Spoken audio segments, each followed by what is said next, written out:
Right, we're still at Bloodstock 2017, and we're joined backstage by three of the guys from Ward 16. Hello. And Hey. hello indeed. You played the new Blood stage at some ungodly hour this morning, really, wasn't 10:30, yeah, we opened it. Yeah.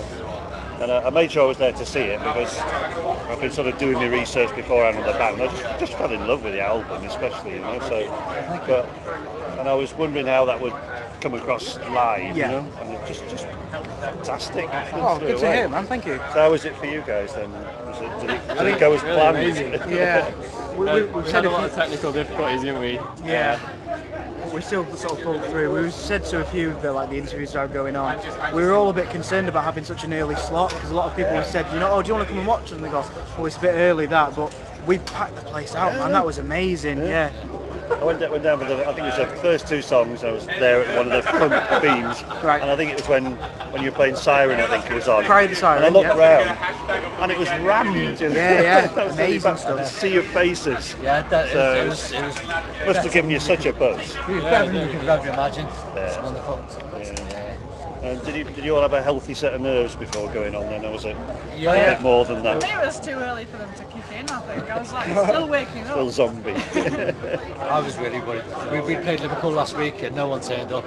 Oh, yeah. So that wasn't very good. Coming to this and it was 10:30. I was quite nervous about it. So we've spent quite a lot of time this weekend giving flyers out and missing loads of bands just by ticketing and sticking things on toilet walls and things like that. So we're lucky that It worked even in the press yesterday, you know, there's people saying, oh, who's on tomorrow?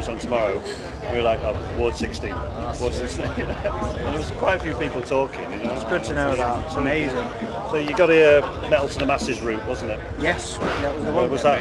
How was that as an overall experience? Was it? It's good. It's a really good venue that we actually played at. It was at the Sanctuary Rock Bar in Burnley, and all the staff there are really nice as well, and all the bands that were playing were brilliant. And we were so surprised that we got as far as we did because the other bands were fantastic. I don't know. I guess we just stood out a little, which is always a good thing, I suppose. Yeah, absolutely. And did you know other bands that were on? Yeah, well, we were saying before, we'd been looking a couple of times, so we thought, oh, they're just not looking for that type of music. So we went into this one quite relaxed. We just wanted to play, and a lot of the bands that we played with are good friends of ours. So it's like a really communal family environment, and we all supported each other. Came to watch, you know, even when other bands were on in different stages, we'd go and visit, watch their set, and they'd watch ours. So it really did nurture quite a good environment, you know.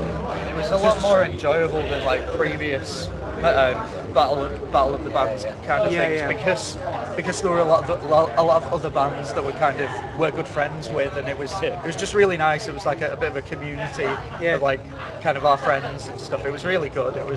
We really enjoyed it this time, didn't we? Yeah, brilliant. And well, turn to the album, Art of Manipulation. I mean, that came out in July. Yep. Was that a long process getting it together?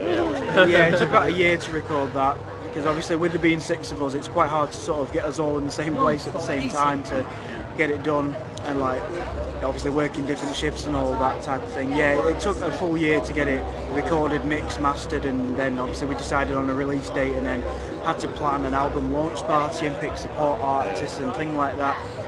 But yeah, I feel like it's come together really well.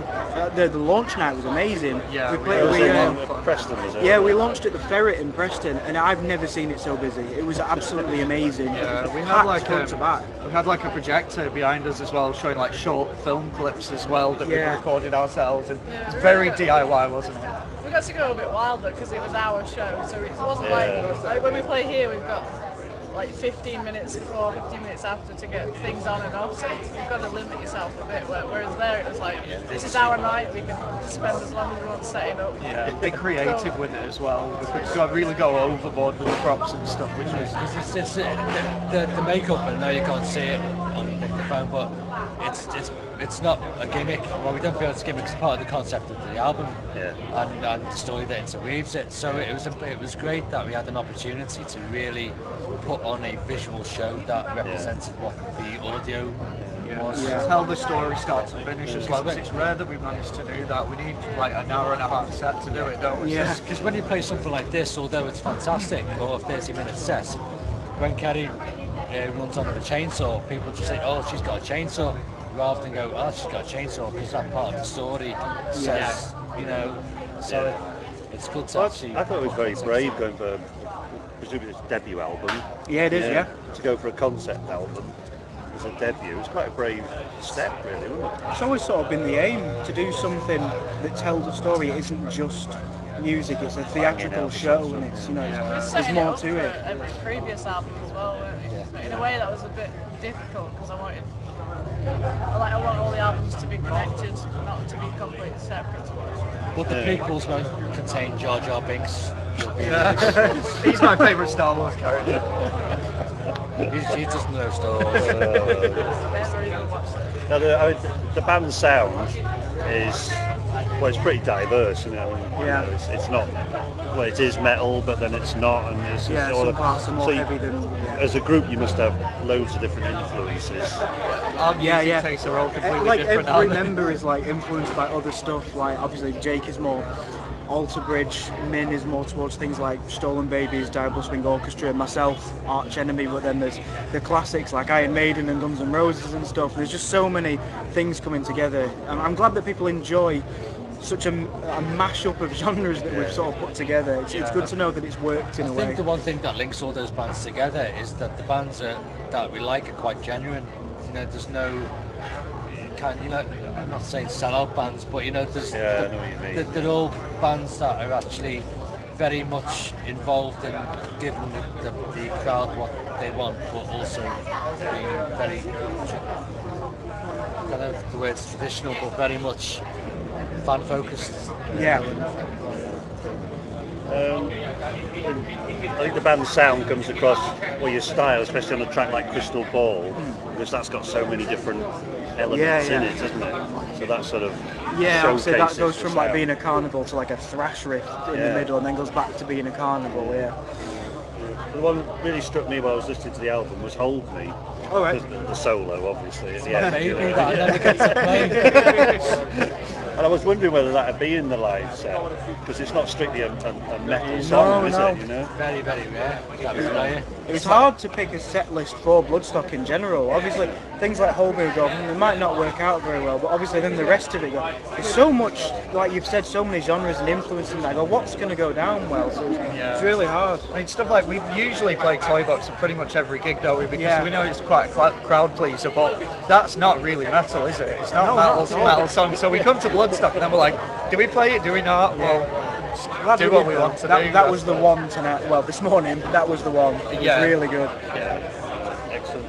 So what about the live front now then, after Bloodstock weekend? Have we got any more shows planned? Yeah, we've got a few more this month. Including we've got the festival down in Stockton. No, that's Glastonbury. We've got that after the hint in the name of that one. Festival. Then in September we've got a headline show at Sanctuary where we won the Metal to the Masses, and then the big one is like October, because obviously with the dressing up and the theatrics, when it gets towards Halloween, everyone wants to book us. It always gets busy in October. We've got a lot going on there. Yeah, excellent, brilliant. Okay, and are you staying for the rest of the weekend Oh, now? absolutely. Yeah, definitely. It's actually my first time at Bloodstock as well, so making the most of it. Yeah, we've never been to a festival before. Now we're playing. It's just the most surreal experience. It's amazing. Relax now as well. Yeah, we're not worrying about that's putting it. the show on. Absolutely. Well, I'm really glad it went well for you, because you're one of the bands I had to see, you know, and I did get to see it. So I'm chuffed, and I'm sure you'll go on to much bigger and better things, as they say. So in the meantime, check out social media and all that business, I guess. Yeah, please do. Yeah. Facebook, Instagram, Twitter. Yeah, the usual. Carrier pigeons, smoke signals, Red Tube. toilet walls. Yeah, toilet walls are good, Right, okay, thanks for your time, guys. Enjoy the weekend. Guys, thank you.